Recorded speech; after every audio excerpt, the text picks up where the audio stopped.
Hello and welcome to our brand new show, Danica Goes Global. And as the name suggests, we are going global, bringing you the latest news and cringiest interviews. And my guests and I will be here to break it all down. So let's start with Alexandria Ocasio-Cortez, who has suffered the most criminal and humiliating public hallucination. So she's at the Munich Security Conference. And I know you might ask, why the heck is she at a conference in Germany? I don't know. The mind boggles. But let me set the scene. She goes over to Munich. The media says the world is watching. AOC gives clearer signal yet. She will run for White House in 2028 with very bold move to sink JD Vance. It says for the first time, Ocasio-Cortez will lay out her foreign policy vision on the world stage, which is, of course, exactly what aspiring presidential candidates tend to do. The New York Times went with AOC steps onto a wider stage. So here it is, all the hype. This is her big international debut, her moment to prove herself. So please, go on. Give us your foreign policy vision then, AOC. Would and should the U.S. actually commit U.S. troops to defend Taiwan if China were to move? I think that this is such a, I think that this is this is of course a very long-standing policy of the United States, and I think what we are hoping for is that we want to make sure that we never get to that point, and we want to make sure that we are moving in all of our economic research and our global positions to avoid any such confrontation and for that question to even arise. Right. Earth to Alexandria. Hello. Are you there? Are you with us? Time's ticking away. That was her big moment, her big foreign policy debut. I mean, I have not seen such a violent brain freeze since these good old days. Homeland Security Secretary, I'm not sure going to introduce you all the way. Yeah, you know what, actually, roll another one, please. For example, one of the reasons why I decided to talk about the need to deal with the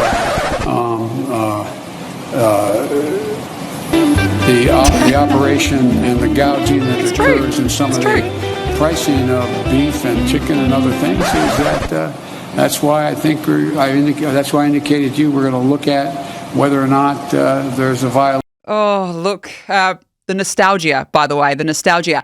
You see, the wheels were turning up there for AOC too, but it seems as though the brain-mouth connection just fails the Democrats. In fact, it's giving Joe off his marbles mixed with this.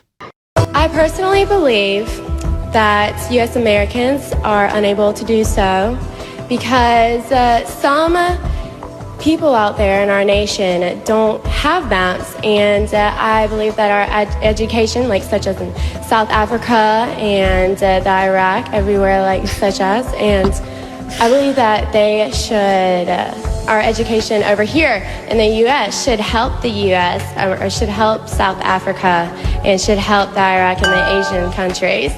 It never gets old, does it?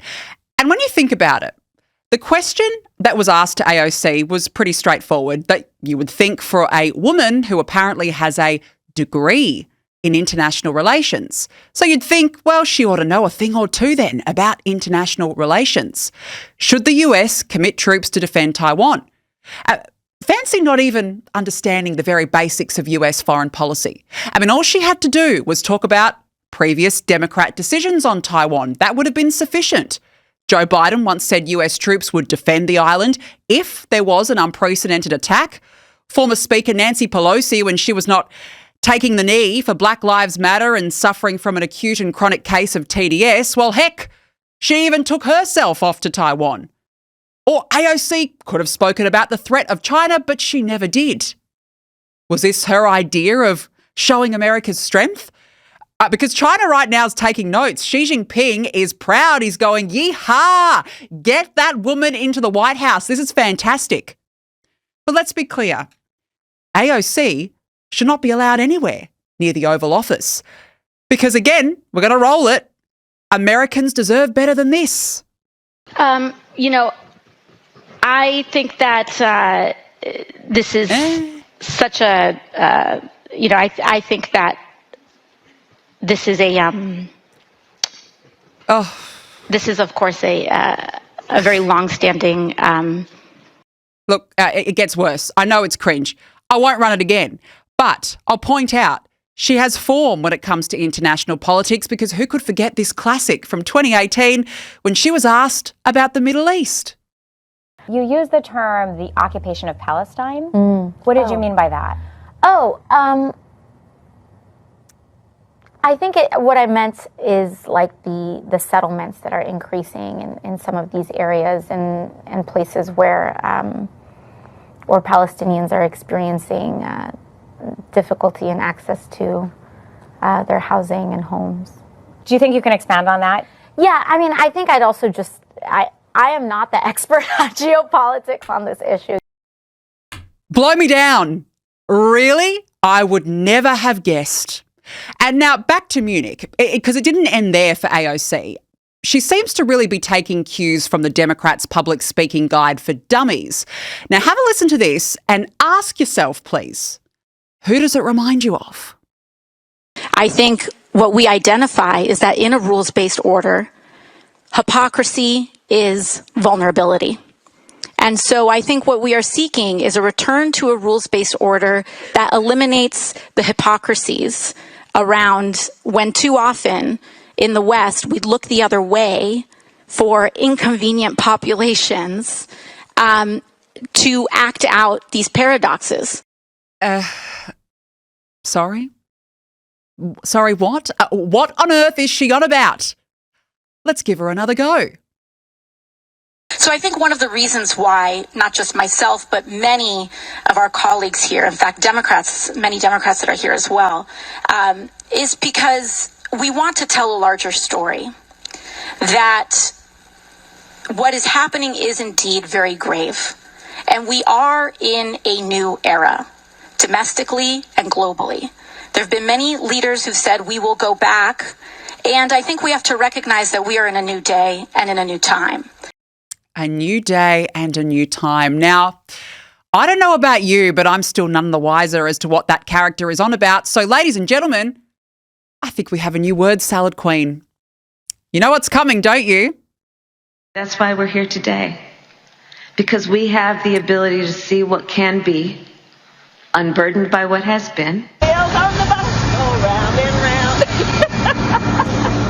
You think you just fell out of a coconut tree?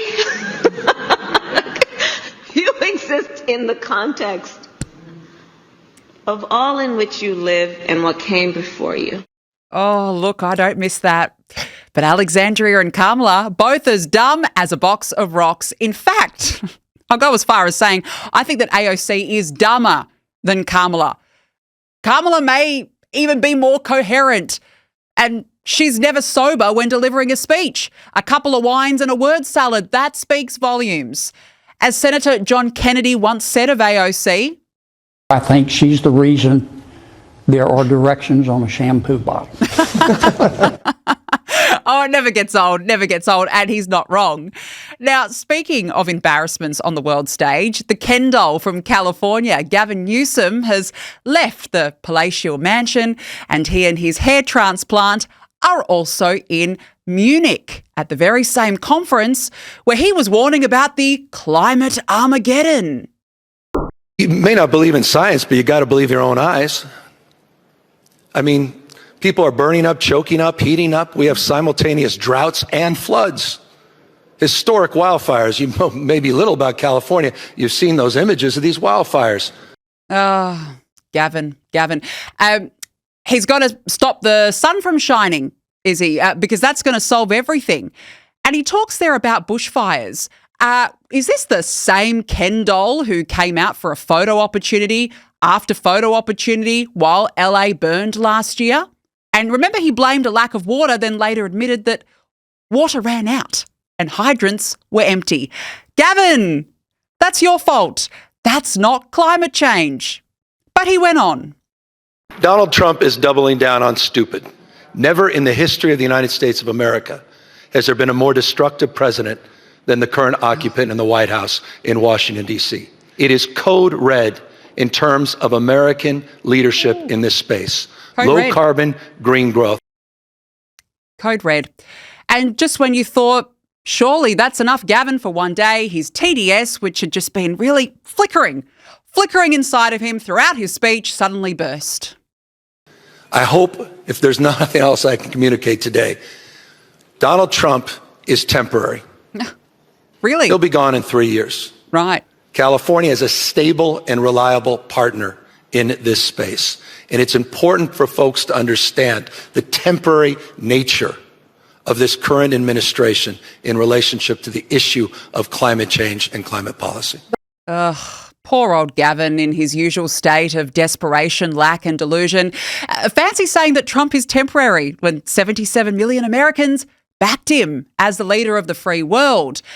The message there from Gavin to Europe is, don't worry, one day we're just going to roll over. We're going to join you on your climate crusade. We're going to spend billions and billions on green energy, send ourselves broken backwards in the process, model your mass immigration policies, and couple that with your woke gender ideology. And while Gavin was in Germany, his wife was back in California. And I mean, at least they weren't anywhere near each other because, you know, she loves to steal his spotlight. No, we just find it incredulous that we have Planned Parenthood here and women are 51% of the population. And the majority of the questions, all of these questions have really been about other issues. So it's just fascinating. You have this incredible women's caucus and all these allies, and you're not asking about it. And this happens over and over and over and over again. Yeah, I wonder what old hair transplant thought of that one. But I digress. Now, as I was saying, she was at home, funnily enough, making a fool of herself as well. When you spend too much time in your bubble of wealth, the hands, the gesticulations, incredible. But spoken like a woman whose husband is worth $30 million. Isn't it just beautiful? So all in all, it was a weekend of the Democrats' international Muppet Show. What a time to be alive.